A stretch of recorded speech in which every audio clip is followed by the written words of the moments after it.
Hello everybody, welcome back. My name is Adam Gordon. I'm an edutainer here at ITProTV, and I'm your host for our How to Use Zoom series. In this episode, we're going to take a look at how you can actually record a meeting and the settings involved with doing that, as well as some tips and tricks that'll make it a little bit easier for you. We've logged into the desktop app. I'm already in the app, and you can see I've actually already got a meeting set up. That little black rectangle there with my smiling face on it indicates that I've got an active meeting going on. We can see that right there. I'll go back to it in a minute. You can also see the indicator right here that says I'm in a Zoom meeting with a little red icon over the top for availability. So I've just taken the liberty of starting the meeting up so we don't have to worry about going through that process to onboard, because in order to set recording up and actually launch it in a meeting, we have to have a meeting actively running. Now, there are some settings that we're going to want to take a look at as well associated with recording. We want to make sure we understand the difference between recording locally on our machine, wherever we're running the meeting, to our hard drive, and or recording to the cloud, the Zoom servers and the cloud storage that Zoom provides. So we're going to go take a look in the portal and see some of the settings as well. All right, so let's start by looking at the meeting that I have available. I'm going to go ahead. I'm going to exit minimize mode and bring the meeting back up full screen. Let me just do that so we can see it. I'm going to come down here at the bottom of the meeting. There's no participants now. We're really just using it as an empty meeting to show you. You can see I've got record right here, and there's a little arrow. You'd almost miss it if you weren't watching for it. And when you click, you'll notice I get two options: record on this computer, record to the cloud, each with their own keystroke shortcut. And depending on what I choose to do, I can, if I choose record to the cloud, it's started, and it is giving me the option now to pause or to stop the recording, and whatever's going on in the meeting will be recorded. I can go ahead and I can share my screen, maybe do a quick whiteboard, and we can go ahead and draw a little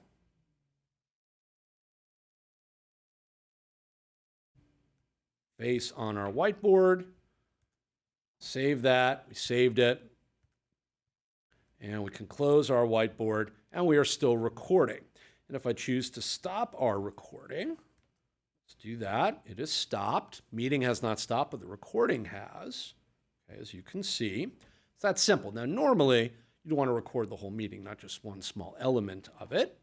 But once I've done that, turn recording back on again if I want to, create another recording, or eventually just end the meeting.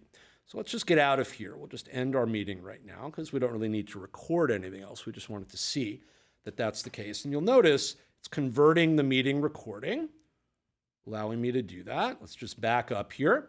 And it immediately, when I say it, I mean the desktop application, immediately after it converts it to make it into a format, a file that can be consumed and used, opens up for me, and again, this kind of crazy path that Zoom uses in the local hard drive of the machine and the user's directory in Windows and the user profile.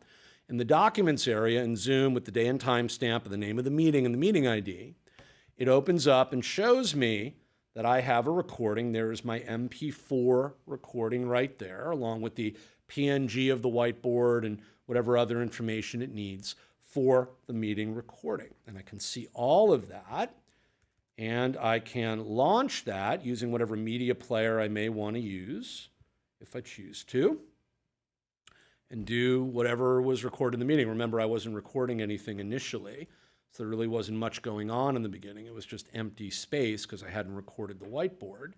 But we should be able to just fast forward right there, get to the whiteboard, and I can see it's animating and drawing, and I can just stop it, right, and let it do whatever and play out. But you can see it's actually doing what I did in the whiteboard. It's just at the beginning, it's dark, was when I was recording when nothing going on in the meeting, nothing was shared.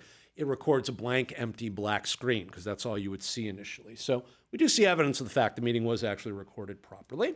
And we can get out of here when we're done.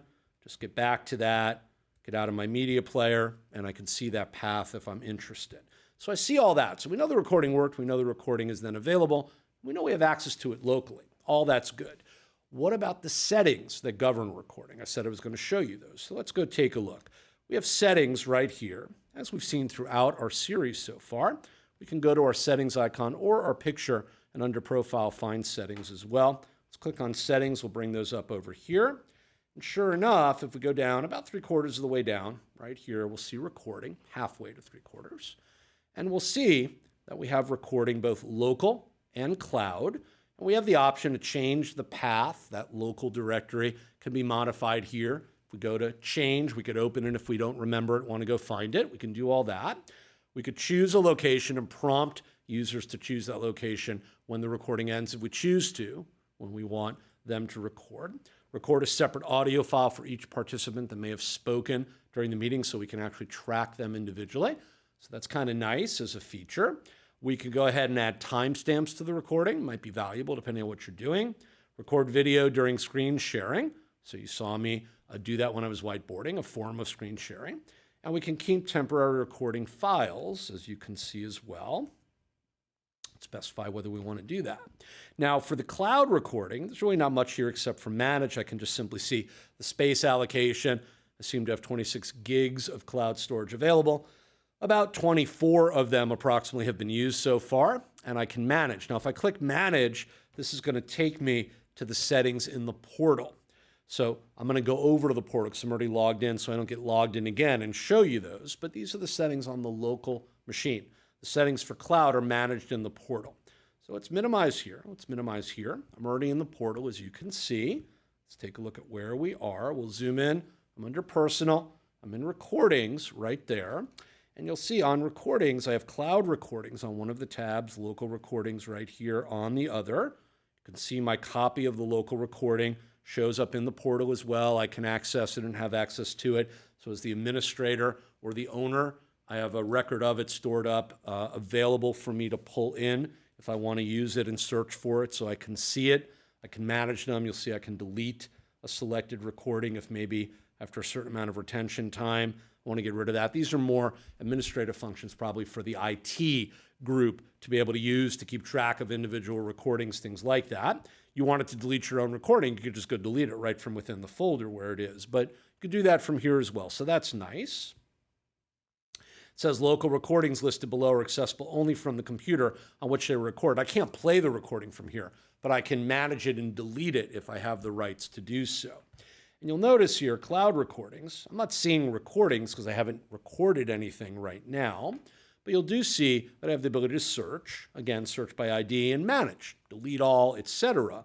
Now, I said there were settings that we would see here. Let's just pull back 1 second. You'll notice in the upper right-hand corner right here, I'm circling around it before I come over here and show you, there are settings. And when I click on that link, it's going to actually take me down to here to settings in the same portal and show me the settings specific to cloud recordings. So I'm going to click there. It's going to take me to that setting, and you'll see it takes me to recording.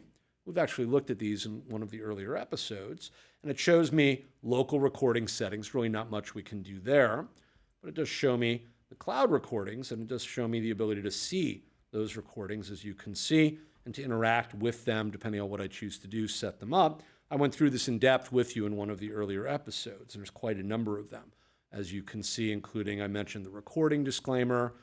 I mentioned also the ability to be able to auto-delete after so many days, so you have a retention period alignment for the business, requiring authentication and passwords to access cloud storage for recordings, so only certain people can get into them to look at them. Things like that might be valuable. So we could see all the settings that are available here. We could see the different ways that we can use recordings to our advantage, storing them either locally or, as you can see, in the cloud. Now, keep in mind that storing them locally is okay, but it does take up storage on the local machine. Probably not a big deal unless you're doing a lot of these repetitively very quickly, but it can grow to be a big amount, and you want to just keep an eye on the storage on the local machine. You could see, based on the settings I showed you in the desktop app client, we do have a storage limit or cap in our subscription, and we do have to be aware of that, or we may have to pay for additional storage or purge recordings if we're doing it in the cloud. So we just want to pay attention to those things in general. Now, this is the paid subscription, the business subscription. What about the free subscription? Let's quickly go take a look. I'm just going to go to my Windows 10 virtual machine where I am logged in, as you can see, as O365 guy using my basic subscription. So you can see that is what I'm doing here. Let's go over here to recordings, where we were just a moment ago. And you'll notice here that cloud recordings, as you can see, are available here. It says cloud recordings are available, but only to paid subscribers. Free subscribers do not have the cloud recording option. They can add it on, as Zoom tells us they can do, if you want to spend money. But free users on the basic plan don't have cloud recording privileges. Only paid users do.